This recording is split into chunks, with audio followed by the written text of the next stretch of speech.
Hi guys, welcome back to the Wisdom Wave podcast. I'm your host Rebecca and I'm here to get you on your frequency of focus. And today we are going to be talking about exams because exams don't define me.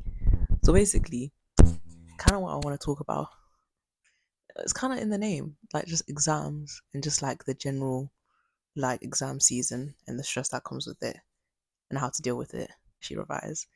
Because throughout the year you're kind of sort of like passively revising and you're passively doing all this work because you know it's going to lead to something, but by the time exams is near and like I have a day of like I only have 4 weeks until I actually need to know this, like I have 4 weeks until I need to actually use this content in an exam, then I'll be motivated. But if it's in like 2 years, like because we started A-level content like a couple I want to say a couple weeks ago. How long have I been back at school? 3 weeks? No, it's felt like 3 weeks, 2 weeks, 1 week. Anyways, however long I've been back. Since we came back from the last holiday, we've started A level content because we were doing AS before. But now we've started A level content, all of our teachers are like, you don't need to really stress about this. Don't worry about exam structure now. We're just trying to get through the content. And I'm sitting there and I'm just like, what's the point of me actually paying attention right now? Because I know it will actually be useful, you know, for my exam, but because I don't feel like that same sense of urgency that I feel during exam season, I don't really like I don't feel like doing it, which is bad. But I'm trying to like fix that by like making flashcards and stuff now. But yeah, but I want to say I'm a fan of exam season, but I'm like I can appreciate its purpose, you know. But yeah. So today's episode is called Exams Don't Define Me. And like the background of that title, I used to have a friend, yeah. Used to have a friend. Anyways, I know this guy, basically. Actually, I'll delete that part. Anyways, I had a friend in secondary school, and basically, he was like, I don't know. I don't know. I think he must have just jammed on a test or something. And then like he was just like kind of like sort of like as you are, like as you should be. I mean like he'd go in his result back and he was like just kind of like sat on the chain, blah blah blah, and like his friends were violating basically. His friends were violating, and he was like, you know what, yeah, exams don't define me, and he sat in his corner like this, and we all laughed at him at the time. We were all like, bro, you need to focus on your exams. You need to do this and that. He had a point. Like exams don't define you. Exams don't define who you are as a person. Like it's really not that deep. It's really not that deep. Like I feel like now after after him saying that, after I actually deeped it after a couple of months, a year. How long has it been since year 11?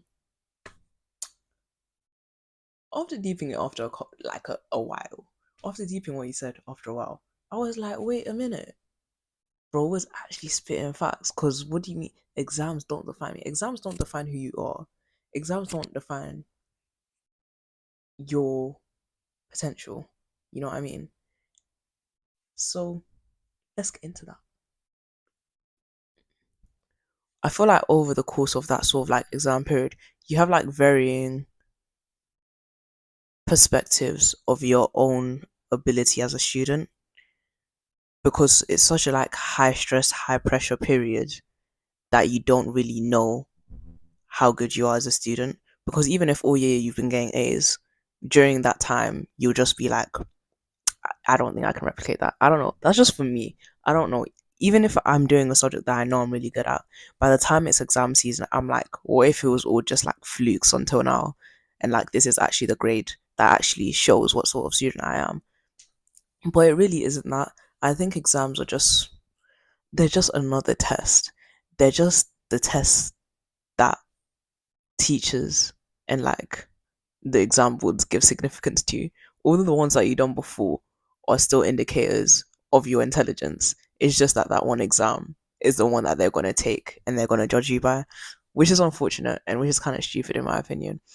But the point of that is that exams, those final exams, don't define you as a student Because if you know you're hardworking and if you know you're constantly trying to be better and trying to improve upon the last paper that you did, then you're a good student. Do you understand? Like, and yeah, stories. I don't actually have any bad exam experiences. No, I've done bad in exams. I do bad, like, let me think of the worst exam I've ever had. Let me try and deep it. Because, like, I don't know. I feel like I never have whole exams that are bad. I feel like I have moments in certain exams where I'm just like, yeah, no. Because I remember, I think it was like the first psychology paper of the year. Everyone, I didn't really care at that point. Like, I was just like, it's fine. But I was sitting there in the exam, and it was like, I don't know how to explain it, because we done our exam in the canteen, right? So people were sort of sitting across from each other, but not like directly across from each other. So you could see other people as you were like doing your exam. So you were like I'd be sitting there, there'd be someone else sitting opposite me, but like to the side. So I'm writing, they're writing, I'm writing, and I look up. The thing is, that's the problem when you position like that. I'll automatically be like way more anxious because I can see they're writing way more for a question than I am. That was really close. But I'll see they're writing way more for a question than I am. And that's when I realized, yeah, I'm done. This isn't my subject. I mean, now it is. But like back then I was like, no, it isn't. Because during exams, you have so much self-doubt. Because it could be a number of reasons why people are writing faster, while other people are flicking pages. That's the worst thing. It's the flicking pages, it's the writing, it's the people who put their hand up for random equipment in exam where it's not even needed. I remember during geography for like my AS level, someone put their hand up for a ruler, and I swear there wasn't a single question in that paper that required you to have a ruler, but they asked for a ruler. I was baffed. But anyways, um, anyways, I lost my train of thought. Probably have worse ones during secondary school. I remember during secondary school, it was I'd moved to my school like midway through October. Like I switched schools. So I got there and at the end of the week, the end of my first week, they were having a test. I'd obviously hadn't been there. So I was like, I don't know. I feel like it still would have just been like I don't know. Anyways, it was probably very simple maths. It was probably 2 times 2, but I remember vividly. I was sitting at this. I was in Mrs. Law's classroom. No, listen. I was in M1. I was in Miss Law's classroom. I was seated in the front row. I don't know why I was in the front row, but she'd made the tables like separate, so it was just you like your own little square, like a proper exam hall in like her classroom. And I remember I was sitting there, and I just remember like I was close to tears. My hands were shaking. I was bugging out. Miss Law was over there doing who knows what, not seeing my situation. But I sat there and I just had to get on with it. I remember I had to reset the test. I think I reset it. I'm not sure. I don't remember. But I didn't do well. And you kind of have an indication of when you don't do well. But I feel like it depends on the subject. Because for me, for like English, if I feel like I done terrible in the exam, I probably actually done really well. But the problem is with like essay based subjects, if you waffle a lot, you don't feel like you're doing well. But to be honest, essay subjects are just waffle. So you probably just done really well, but you're not confident in it. But yeah, you just focus on the fact that it's your own individual intelligence that will carry you through that exam. It's not about what everyone else is doing within that exam hall. If someone else is asking for a protractor during an English exam, that's not really your business. You let them do their thing and you just focus on your thing. And yeah, so don't compare yourself. Cross comparison won't help you get your grade. Just building up on what you already have will help you get your grade. And yeah, I feel like if you are a person that gets like exam stress, I don't know. I don't have anything helpful. I don't think I deal with my exam stress very well. I just kind of like, I don't know. Um, how do normal people like process emotions? How do people deal with stress? That's a good question. I probably should have, you know, prepared this before this, but I'll try to think. Hmm. I don't know. I feel like for me, if I know I feel a bit overwhelmed by the amount of revision I need to do or the amount of preparation like I need to do for an exam, just making a schedule helps. Even if you don't stick to that schedule, I don't get people who are like get annoyed with themselves for not sticking to a schedule that they made. The point of a schedule is just to like see that it's achievable to actually do those tasks and like that it's achievable to cover those topics in a day, because once you have that sort of like knowledge that you can actually get it done, you'll be more motivated to get it done. Or even if you get like half of the work done, that's still something. As long as you've put pen to paper, you've done something that will count towards you getting a better grade in that exam. So yeah, that's how I deal with like stress, I guess. I don't know. Just make a schedule, make a timetable if you want. I don't know. I don't make timetables. I'm not a timetable person, but I just kind of make to-do lists at like the end of each day for the next day, so I know what else I need to cover. I feel like doing it on like a daily basis is better than trying to plan out your whole week, because stuff comes up and you'll need to reshuffle things anyway. So I think it's just better to do it on a daily basis. But that's just me. If weekly stuff works for you, or like a set timetable works for you, then like you do you. But yeah, all in all, I think when it gets to like crunch time, and I'm talking like actually crunch time, I'm talking like you have 2 days until your exam.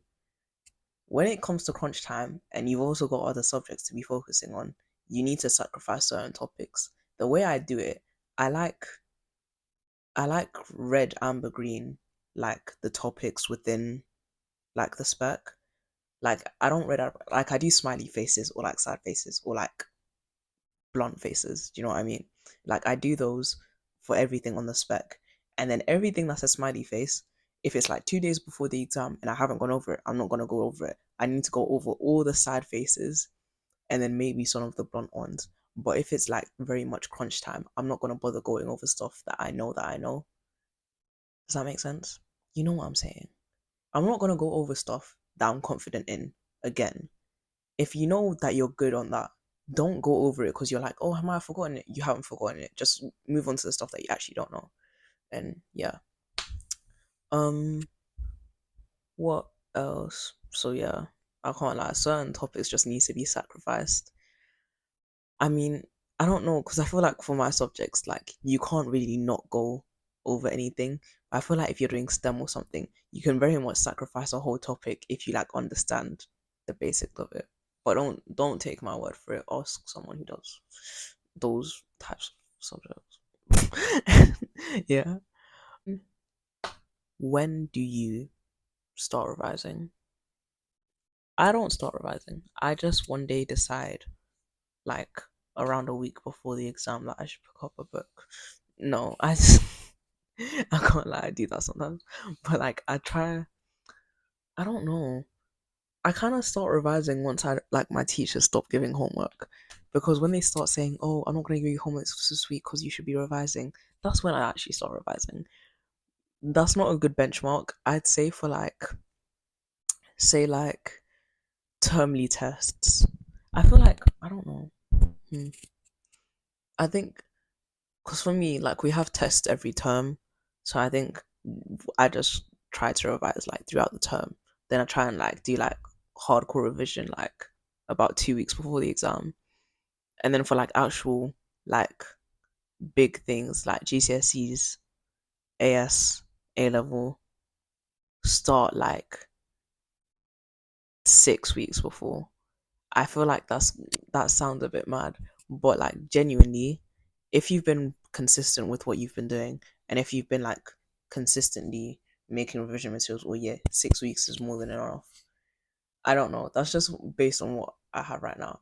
But like I think, yeah, if you've been consistent with your revision, you only need to like hardcore revise like 6 weeks before your exam.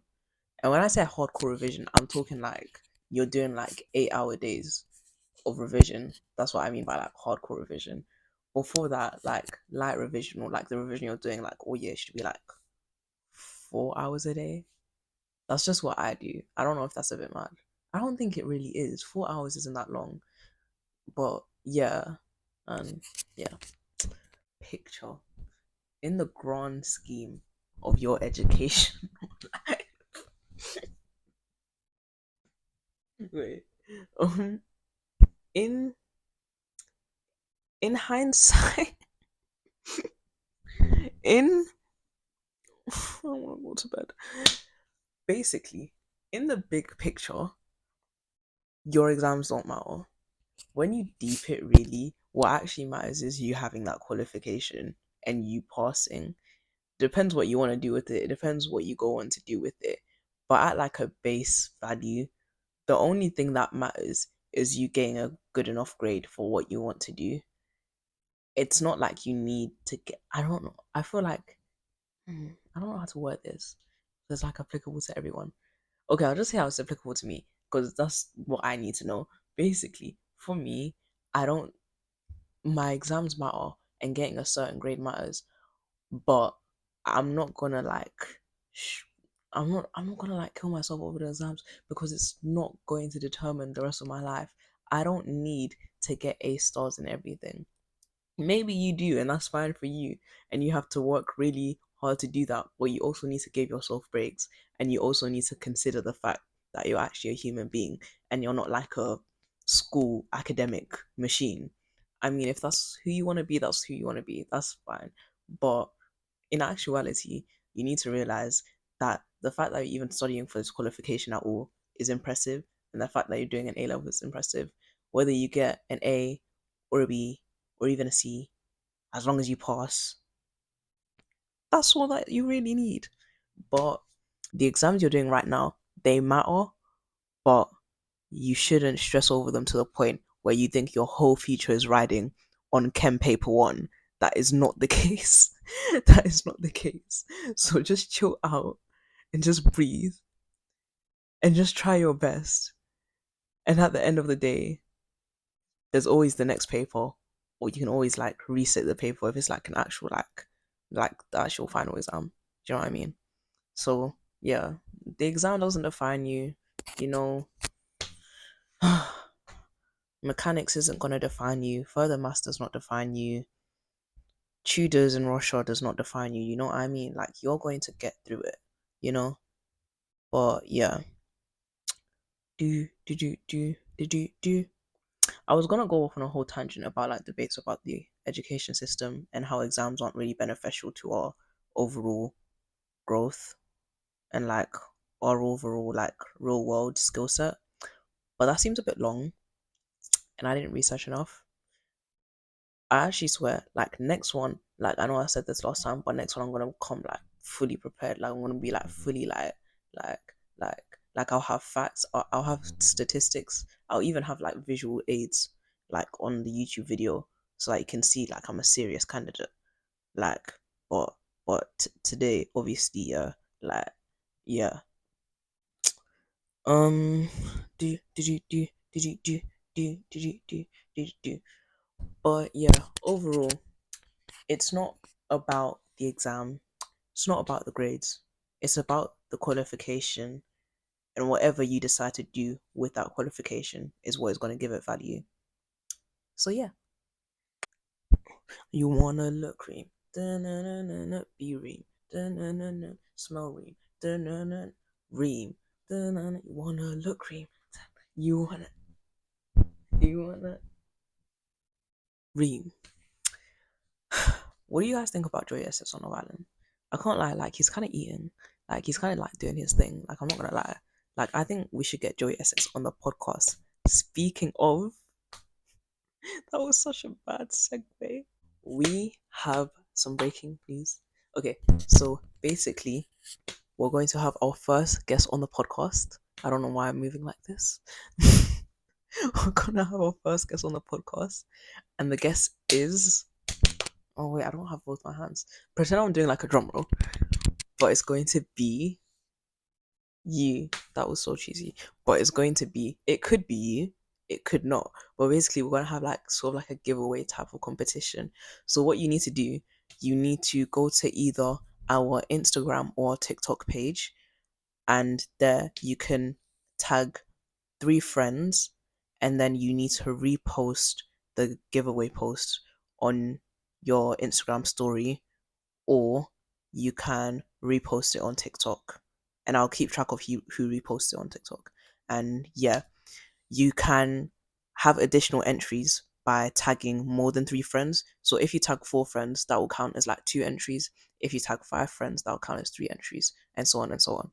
And yeah, whoever selected as the winner, and whoever gets to be the guest on the podcast, they'll also get a £15 Amazon voucher, and they'll get um yeah, they'll get a mystery prize. You'll get something else, but yeah, and but whoever gets selected as the winner, they need to provide evidence of having watched 3 Wisdom Wave podcast episodes, or having like listened to them, or else you're just not a real waver and you don't deserve to be on the podcast. So do that, and you might just end up on the pod. And yeah, so do that. Remember to like, comment, subscribe, follow us on TikTok, follow us on Insta, follow us everywhere. And yeah, see you next time. Might see you. I'm so cringy. Might see you here next time. Okay, but yeah, bye.